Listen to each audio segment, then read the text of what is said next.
नमस्कार, मैं हूं अनीता और आप देख रहे हैं मैं भी भारत का न्यूज बुलेटिन आदिवासी डेली। आज के बुलेटिन में आपको दिखाएंगे ओडिशा में 169 समुदायों को अनुसूचित जनजाति की सूची में शामिल करने की मांग पर एनसीएसटी ने दिया करारा जवाब। मेघालय और नागालैंड में एक बार फिर मुख्यमंत्री बने कोनराड संगमा और नेफ्यू रियो। नक्सल प्रभावित इलाकों के 400 आदिवासी युवा बस्तरिया बटालियन में नियुक्त। एमबीबी पोल में त्रिपुरा की राजनीति में टिपरा मोथा की भूमिका पर करेंगे चर्चा।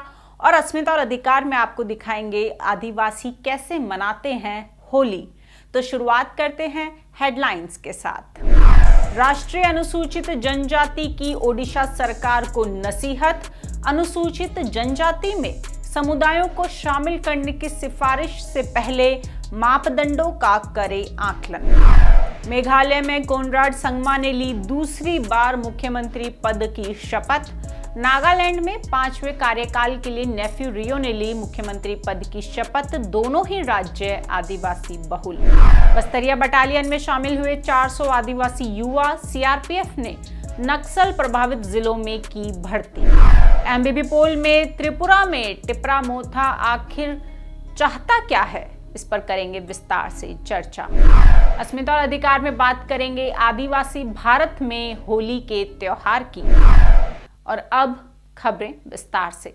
आज के बुलेटिन की शुरुआत करते हैं बड़ी खबर से और खबर है ओडिशा से। ओडिशा के आदिवासी समुदायों को अनुसूचित जनजाति सूची में शामिल करने की मांग पर एक बार फिर केंद्र और राज्य सरकार आमने सामने आ गए हैं। राष्ट्रीय अनुसूचित जनजाति आयोग ने ओडिशा सरकार को कहा है कि किसी भी समुदाय का सुझाव भेजने से पहले सावधानी से जरूरी मापदंडों का आकलन किया जाए। सोमवार को एनसीएसटी के अध्यक्ष हर्ष चौहान ने कहा कि देश में आदिवासी समुदायों के रूप में पहचाने जाने की मांग का चलन बढ़ रहा है। ऐसे में राज्य सरकार को सावधानी पूर्वक जनजातीय समुदायों की पहचान करनी चाहिए और उन्हें एक मजबूत तंत्र ढांचे के भीतर परिभाषित करना चाहिए। सोमवार को अनुसूचित जनजाति सूची में 160 से ज्यादा समुदायों को शामिल करने की ओडिशा सरकार की सिफारिश पर बोलते हुए हर्ष चौहान ने कहा, हमने राज्य सरकारों से किसी भी समुदाय को शामिल करने का सुझाव देने से पहले सभी जिम्मेदारियों के साथ योग्यता का आकलन करने के लिए कहा है। किसी भी गलत समावेशन से मौजूदा समुदायों के साथ न्याय करने के बजाय अन्याय होगा। आपको बता दें, राष्ट्रीय अनुसूचित जनजाति आयोग का एक प्रतिनिधिमंडल ओडिशा के दौरे पर है। आयोग ने ओडिशा सरकार से आदिवासी विकास के लिए अलग विभाग बनाने को कहा है, क्योंकि राज्य की जनसंख्या में जनजातियों की संख्या 23% है। दरअसल ओडिशा में मुख्यमंत्री नवीन पटनायक राज्य के 160 से ज्यादा समुदायों को अनुसूचित जनजाति सूची में शामिल करने पर जोर दे रहे हैं। बीजेडी लगातार बीजेपी को आदिवासी विरोधी बताकर इस मांग को लेकर सड़कों पर उतरने की धमकी देती रही है। राष्ट्रीय अनुसूचित जनजाति आयोग ने ओडिशा सरकार से डिस्ट्रिक्ट मिनरल फाउंडेशन के तहत धन के कथित डायवर्जन पर रिपोर्ट भी मांगी है। ओडिशा सरकार को 1 महीने के भीतर ये रिपोर्ट पेश करनी होगी। एनसीएसटी अध्यक्ष ने कहा कि डीएमएफ के गठन का उद्देश्य खनन के प्रतिकूल प्रभाव पर समुदाय को मुआवजा देना है। धन को मनमर्जी से कहीं भी खर्च नहीं किया जा सकता है। और ओडिशा से चलते हैं पूर्वोत्तर के राज्य। सबसे पहले बात करेंगे मेघालय की। नेशनल पीपुल्स पार्टी के प्रमुख कोनराड संगमा ने प्रधानमंत्री नरेंद्र मोदी की उपस्थिति में लगातार दूसरी बार मेघालय के मुख्यमंत्री के रूप में शपथ ली। एनपीपी के नेतृत्व वाले गठबंधन ने बीजेपी के 2 सहित 45 विधायकों के साथ मेघालय में सरकार बनाई है। मेघालय को इस बार 2 डिप्टी सीएम मिले हैं। नियम के मुताबिक 60 सदस्यीय विधानसभा वाले मेघालय में मुख्यमंत्री समेत 12 से ज्यादा मंत्री नहीं हो सकते। ऐसे में कोनराड संगमा ने साफ किया कि उनके नेतृत्व वाली मेघालय सरकार में उनकी पार्टी के 8 मंत्री होंगे, जबकि सहयोगियों को 4 मंत्री पद मिलेंगे। मेघालय विधानसभा चुनाव में इस बार किसी भी दल को पूर्ण बहुमत नहीं मिला था। हालांकि एनपीपी सबसे बड़ी पार्टी बनकर उभरी थी। मुख्यमंत्री कोनराड संगमा के नेतृत्व में सत्तारूढ़ पार्टी नेशनल पीपुल्स पार्टी यानी एनपीपी को 26 सीटों पर जीत मिली थी। उधर नागालैंड में एनडीपीपी सुप्रीमो नेफ्यू रियो ने अपने 5वें कार्यकाल के लिए मुख्यमंत्री के रूप में शपथ ली। इस दौरान प्रधानमंत्री नरेंद्र मोदी, केंद्रीय मंत्री अमित शाह और बीजेपी के राष्ट्रीय अध्यक्ष जेपी नड्डा समेत कई बड़े नेता समारोह में शामिल हुए। विधानसभा चुनाव में रियो की पार्टी एनडीपीपी ने 25 सीटों पर जीत हासिल की थी, जबकि उनकी सहयोगी बीजेपी ने 12 सीटों पर जीत दर्ज की थी। दोनों पार्टियों ने गठबंधन में चुनाव लड़ा था। नागालैंड में 72 वर्षीय नेफ्यू रियो अपने राज्य में सर्वदलीय सरकार का नेतृत्व करेंगे, जहां कोई विपक्षी दल नहीं होगा। नागालैंड में पहले भी 2 बार सर्वदलीय सरकार बन चुकी है। वहीं त्रिपुरा में कल यानी 8 मार्च को बीजेपी के माणिक साहा मुख्यमंत्री पद की शपथ लेंगे। आपको बता दें, पिछले महीने ही पूर्वोत्तर के 3 आदिवासी बहुल राज्यों त्रिपुरा, मेघालय और नागालैंड में 60 विधानसभा सीटों के लिए चुनाव मतदान हुआ था और 2 मार्च को चुनाव नतीजे आए थे। और आखिर में खबर है बस्तरिया बटालियन की। केंद्रीय रिजर्व पुलिस बल ने छत्तीसगढ़ में माओवाद से सबसे ज्यादा प्रभावित 3 जिलों से 400 आदिवासी युवाओं की भर्ती प्रक्रिया पूरी कर ली है। सुकमा, बीजापुर और दंतेवाड़ा के इन युवाओं को अपॉइंटमेंट लेटर भेजा गया है। सीआरपीएफ ने एक विशेष भर्ती अभियान के तहत इन आदिवासी युवकों को कांस्टेबल के रूप में नियुक्ति के लिए चुना है। आदिवासी युवा बस्तरिया बटालियन का हिस्सा होंगे। गृह मंत्रालय ने ये जानकारी दी है। मंत्रालय ने बताया कि विज्ञप्ति कांस्टेबल पद के लिए हजारों लोगों ने आवेदन किया था, लेकिन सुरक्षा कारणों के चलते अंतिम रूप से चुने गए उम्मीदवारों की पहचान गुप्त रखी गई है। आपको बता दें, भर्ती प्रक्रिया में शारीरिक और लिखित परीक्षा शामिल थी। ज्वाइनिंग के समय कांस्टेबल को महंगाई भत्ता, राशन भत्ता, मुफ्त चिकित्सा और आवास सुविधाओं के अलावा न्यूनतम 21,700 रुपए का वेतन मिलेगा। उधर सीपीआई माओवादी भी स्थानीय लोगों को सीआरपीएफ या राज्य पुलिस बलों में शामिल होने के खिलाफ चेतावनी दे चुका है। 2016 में केंद्र द्वारा बस्तरिया बटालियन की स्थापना की घोषणा की गई थी। तब सीआरपीएफ ने छत्तीसगढ़ के बीजापुर, दंतेवाड़ा, नारायणपुर और सुकमा जिलों से 744 अनुसूचित जनजाति के उम्मीदवारों को शामिल करते हुए एक बस्तरिया बटालियन खड़ी की थी। इस बटालियन को छत्तीसगढ़ में माओवादी विरोधी अभियानों को अंजाम देने का काम सौंपा गया था। इस तरह की बटालियन बनाने का मकसद माओवादियों के खिलाफ लड़ाई में सुरक्षा बलों को ज्यादा फायदा पहुंचाना है।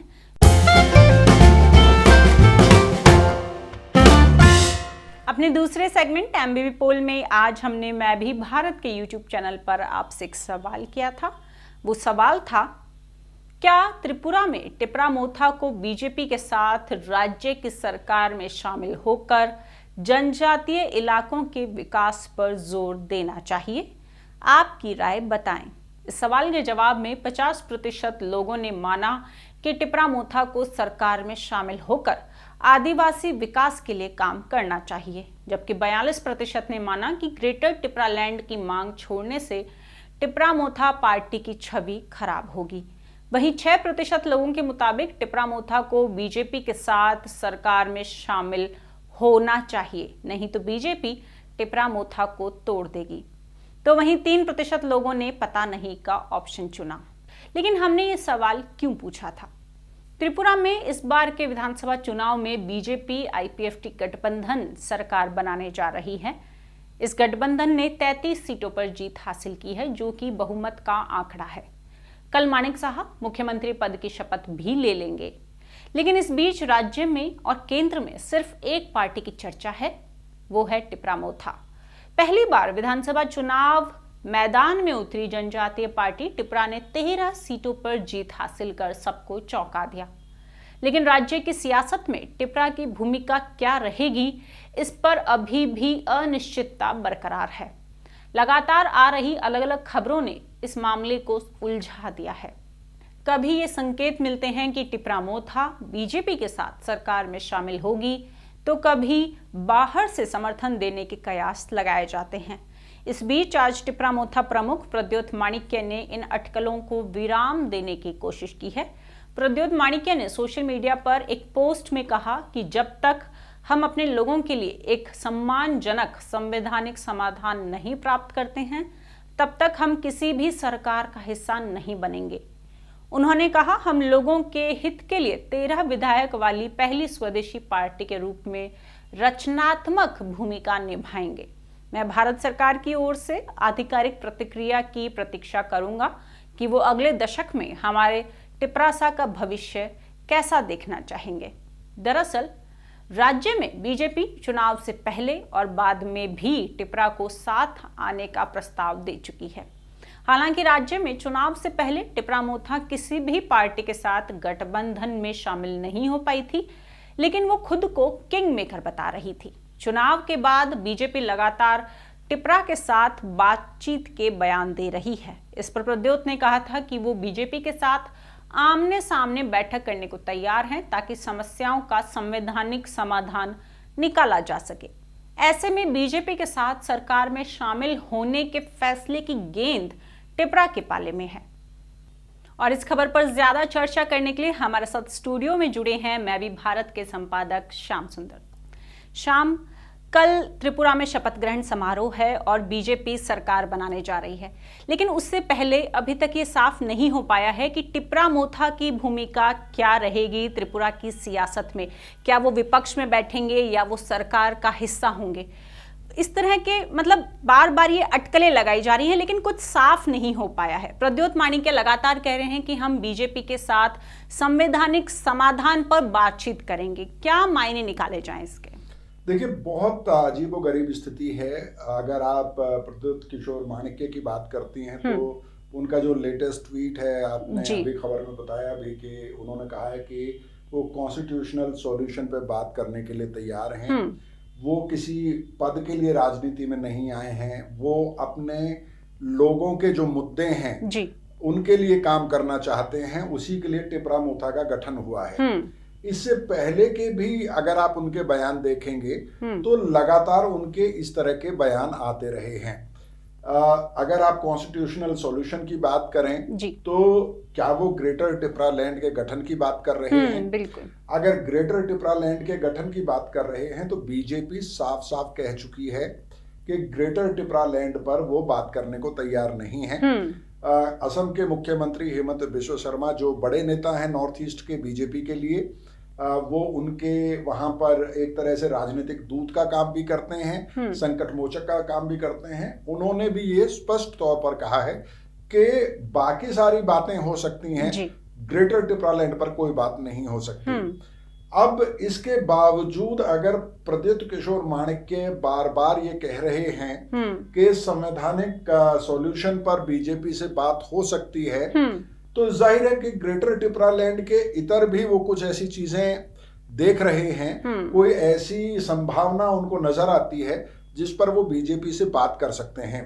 अब ये $1 मिलियन क्वेश्चन है कि वो क्या हो सकता है। वो जो ऑटोनोमस डिस्ट्रिक्ट काउंसिल है उसके लिए फाइनेंशियल पावर्स की बात हो सकती है, उसको ज्यादा अधिकार देने की बात हो सकती है, या ग्रेटर टिपरा लैंड के सवाल पर कोई कमेटी बनाने की बात हो सकती है। तो ये सारी अटकलें हैं। ये एक तरह से जो प्रद्योत किशोर माणिक्य हैं वो लगातार उस संभावना को, उस गेट को भी वो बंद नहीं करना चाहते हैं कि बीजेपी के साथ बातचीत हो सके। और दूसरी तरफ वो ये गुंजाइश भी रखे हुए हैं कि कल को टिपरा मोथा विपक्ष में भी बैठ सके, और अगर बैठने का फैसला करती है तो वो एक फेस सेविंग रहे उनके पास कि उनके नेता पहले से ये कहते रहे हैं कि वो अपने लोगों के हितों से कॉम्प्रोमाइज नहीं करेंगे। तो मुझे ऐसा लगता है उनके बयानों से कि अभी वो अपने ऑप्शंस को तौल रहे हैं। अपनी पार्टी के भीतर भी वो देख रहे हैं कि क्या स्थिति है।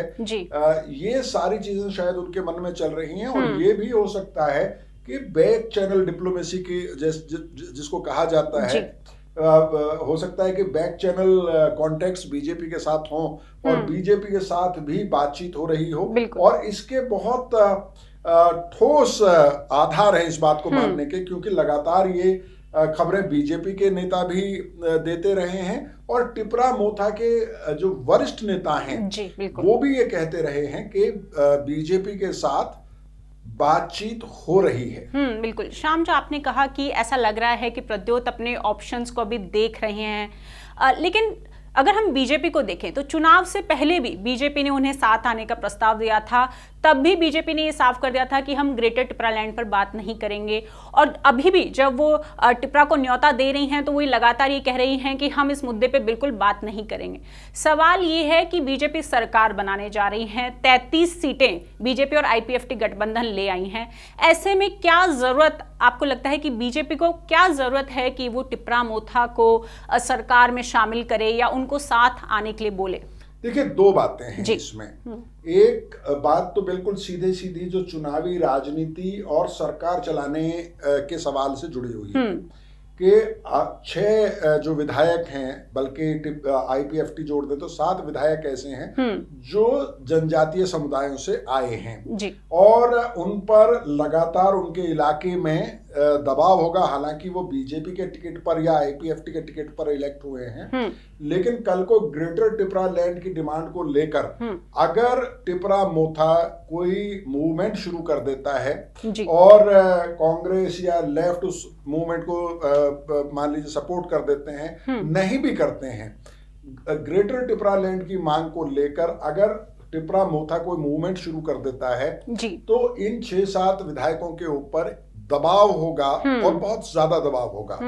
क्योंकि हमने ये देखा है कि जब से टिपरा मोथा का गठन हुआ, आईपीएफटी जो क्लोज पार्टनर थी भारतीय जनता पार्टी की, प्री पोल पार्टनर थी भारतीय जनता पार्टी की 2018 के चुनाव में भी, उसके सारे बड़े नेता, यहां तक कि मंत्री जो थे कैबिनेट में, वो भी इस्तीफा देकर उनके विधायक मंत्री सब टिपरा मोथा में शामिल हो गए थे, क्योंकि उनके ऊपर एक बहुत बड़ा दबाव था कि प्रद्युत किशोर माणिक्य जिस तरह से ग्रेटर टिपरा लैंड की मांग को लेकर आगे चल रहे थे, तो वो एक खतरा रहेगा कि क्योंकि बिल्कुल एज पर है। 31 जो है वो मेजॉरिटी मार्क है, 2 विधायक ज्यादा हैं बीजेपी के। हालांकि हमें ये ध्यान रखना होगा कि केंद्र में भारतीय जनता पार्टी की सरकार है, इसलिए भारतीय जनता पार्टी की किसी राज्य सरकार को डिस्टर्ब कर देना, गिराना लगभग असंभव है आज की तारीख में। लेकिन इसके बावजूद जब आप राज्य में सरकार चला रहे हैं तो आप ये चाहते हैं कि ज्यादा से ज्यादा लोग आपके पक्ष में हों और आपके लिए जो फैसले लेने हैं राज्य में वो आसान हो जाएं। तो ये तो हुई कि सरकार चलाने को लेकर जो एक सुविधा हो सकती है, एक मजबूत सरकार हो सकती है। और दूसरा, चुनावी राजनीति के दृष्टि से ही अगर देखें तो 2024 यानी कि अगले साल लोकसभा के चुनाव होंगे, तो त्रिपुरा में बेशक 2 ही सीटें हैं, लेकिन बीजेपी चाहेगी कि दोनों सीट उसको आ जाएं। ये एंश्योर हो जाएगा अगर टिपरा मोथा उसके साथ आ जाती है। बिल्कुल। लेकिन चुनावी राजनीति और सरकार चलाने के अलावा भी भारतीय जनता पार्टी के लिए पूर्वोत्तर राज्यों में अपना आधार बढ़ाना बहुत जरूरी है और उसके लिए सैद्धांतिक मुद्दे भी हैं। आरएसएस जो एक तरह से मातृ संगठन है बीजेपी का, जो एक तरह से पॉलिटिकल फ्रंट है बीजेपी आरएसएस का, और आरएसएस बहुत लंबे समय से नॉर्थ ईस्ट के स्टेट्स में काम करता रहा है और आरएसएस ने खास तौर पर जो जनजातीय इलाके हैं त्रिपुरा में भी काफी लंबे समय से वो वहां पर काम कर रहे हैं। तो वैसे में बीजेपी ये चाहेगी कि ज्यादा से ज्यादा आदिवासी दल जो बन रहे हैं वो उनके पाले में हो और धीरे धीरे बीजेपी का आधार इन जनजातीय इलाकों में इतना बढ़ जाए कि कल को उनका डिपेंडेंस टिपरा मोथा या आईपीएफटी या किसी और राजनीतिक दल पर ना हो और जो उनका सैद्धांतिक गोल हैं, उनके जो वैचारिक गोल हैं आदिवासी भारत में, चाहे वो धर्मांतरण को लेकर है, चाहे वो हिंदू धर्म के प्रचार को लेकर है, वगैरह वगैरह, उन गोल्स को भी अचीव किया जा सके, उन लक्ष्यों को भी हासिल किया जा सके। बिल्कुल। श्याम, पहले क्वेश्चन में जब आपने कहा था कि अभी टिपरा मोथा अपने ऑप्शंस को देख रही है, उसी से जुड़ा मेरा एक सवाल है कि अगर टिपरा मोथा बीजेपी के साथ सरकार में शामिल होती है तो क्या भविष्य देखते हैं आप टिपरा मोथा का? और एक और सवाल कि अगर वो नहीं होती है, क्योंकि एक दबाव है, जनजातीय इलाकों में 13 सीटें जीतकर टिपरा मोथा आई है, तो अगर वो सरकार के साथ शामिल नहीं होती है, विपक्ष का हिस्सा अगर वो बनती है, तो आगे आने वाले सालों में आप किस तरह का भविष्य देखते हैं टिपरा मोथा? देखिए, टिपरा मोथा का क्या होगा अभी ये भविष्यवाणी करना तो मुश्किल है, बिल्कुल, लेकिन क्या हो सकता है तो गोवा हो सकता है, मध्य प्रदेश हो सकता है, महाराष्ट्र हो सकता है जी, है ना, और भी कई ऐसे उदाहरण दिए जा सकते हैं जी। भारतीय जनता पार्टी एक बड़ी पार्टी है आज की तारीख में, केंद्र में सत्ता में पार्टी है और बहुत ताकत के साथ सत्ता में है। 300 से ज्यादा सीटें जिस पार्टी के पास हो केंद्र में, उसको बहुत मजबूत सरकार माना जाता है जी। और वैसे में, और जो रिकॉर्ड भी अगर आप देखेंगे मध्य प्रदेश में, जैसे मैंने कहा कि उन्होंने कांग्रेस को तोड़ के, मतलब कांग्रेस को माहिर माना जाता था इस खेल का, लेकिन बीजेपी इस खेल में कांग्रेस को बहुत पीछे छोड़ चुकी है। तो टिपरा मोथा में एक सेक्शन है जो ये मानता है कि उनको सरकार में जाना चाहिए भारतीय जनता पार्टी के साथ, और उनका तर्क ये है कि ग्रेटर टिपरा लैंड की जो डिमांड है वो सैद्धांतिक डिमांड है, वो अल्टीमेट गोल है।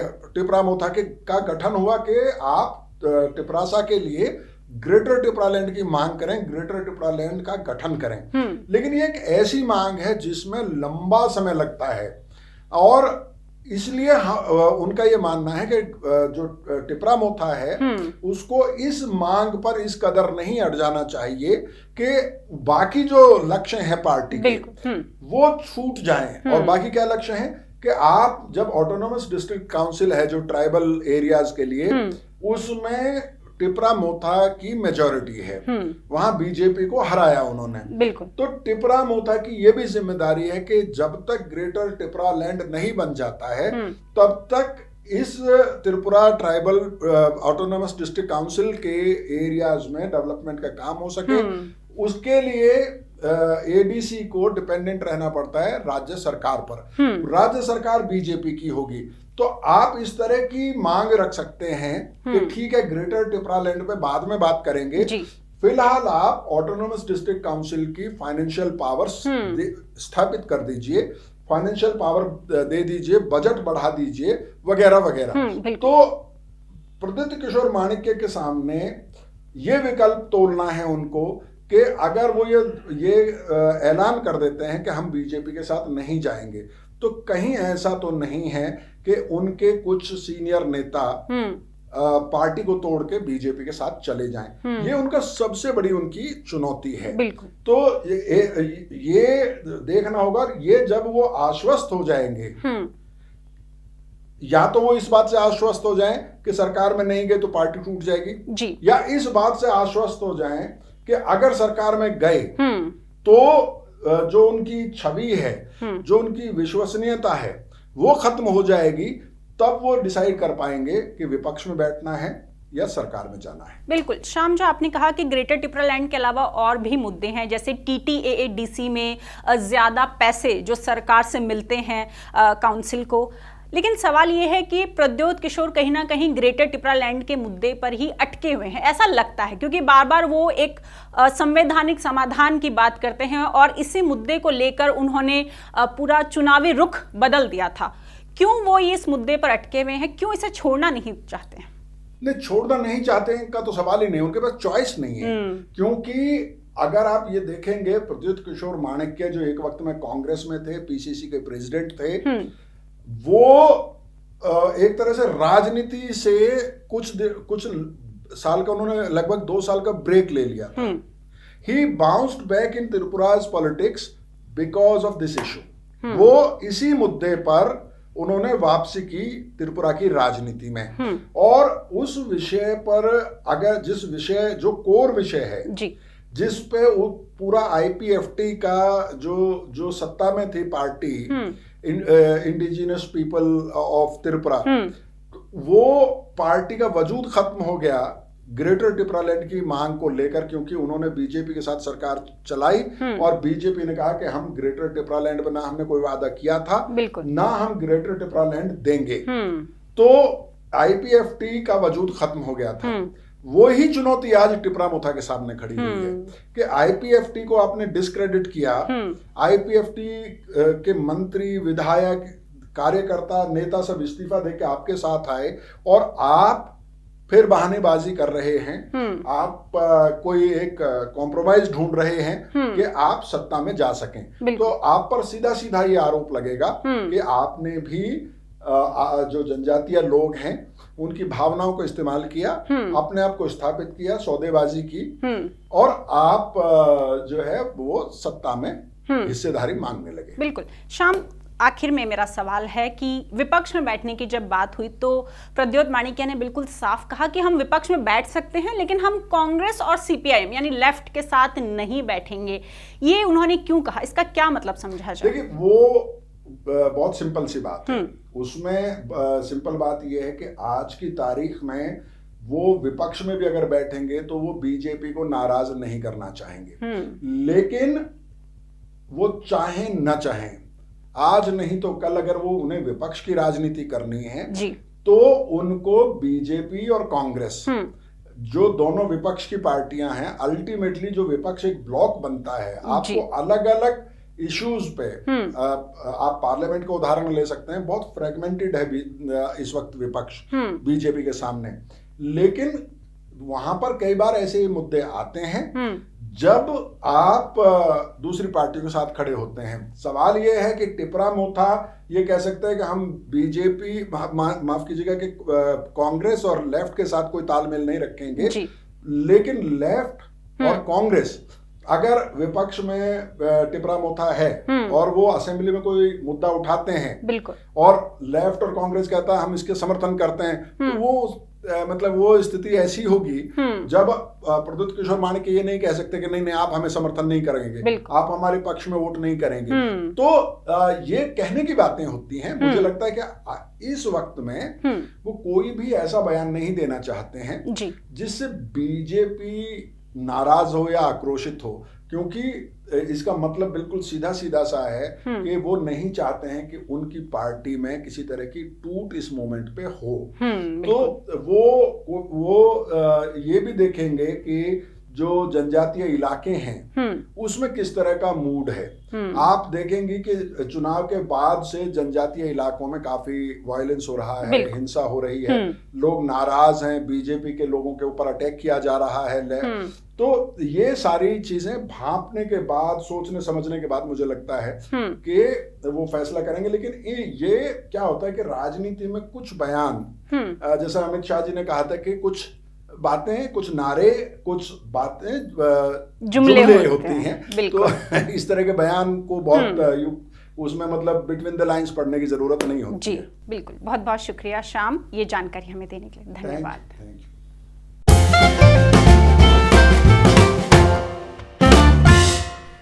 अपने तीसरे और आखिरी सेगमेंट अस्मिता और अधिकार में आज आपको बताएंगे आदिवासी कैसे मनाते हैं होली।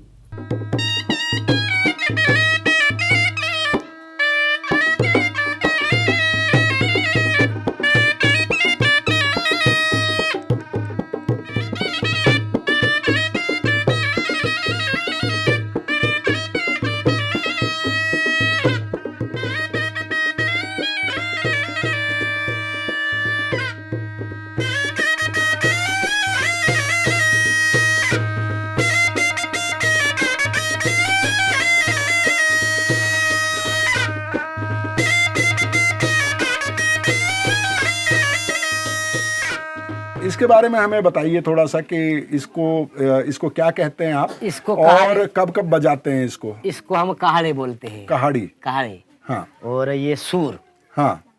ये दोनों साथ में रहते दोनों साथ हैं। में ये दोनों साथ में बजाया जाता हाँ, है। ये दोनों साथ में हो तो चलता है। हाँ हाँ, हर दोनों साथ में नहीं, एक होता है एक नहीं तो नहीं काम चलता। अकेले इसमें मजा नहीं नहीं आएगा। नहीं, वो सुर हाँ और ये गाना बजाती है। हाँ हाँ, तो ये लगन प्रसंग में हम इसका इलाज करते हैं। शादी, हाँ, शादी में, शुभ दिन में, और कोई त्योहार है, कोई त्योहार है, होली है, होली में 5 दिन इसको हम बजाते हैं। होली में 5 दिन बजाते हैं। हाँ, 5 दिन बजा के 5 दिन नाचते खेलते कूदते 5 दिन। हाँ, हम 5 दिन दूसरे गांव में घूमते हैं। अच्छा, हाँ, दूसरे गांव में घर घर जाते हैं, ऐसा वो आंगन है। हाँ, इसमें आ जाते हैं हम भेगा सब गांव मिलके। हाँ, वहाँ नाच डांस करते बजाते डांस करते हैं। हमारे पास ढाल बनाता है, उसको हम पेरने कहते हैं पाचम में। हाँ, हाँ, 5 दिन पूरा हम नाच गान कर लेते हैं। अच्छा। और ये था आज का हमारा आदिवासी डेली बुलेटिन। अगर आप हमसे जुड़ना चाहते हैं तो नीचे दिए गए नंबर पर आप हमें मिस कॉल दे सकते हैं। इसके साथ ही अगर आप कोई सुझाव हमें भेजना चाहते हैं तो कमेंट बॉक्स में लिख कर बताएं। इस वीडियो को लाइक करें, शेयर करें और मैं भी भारत के YouTube चैनल को सब्सक्राइब करना ना भूलें। धन्यवाद।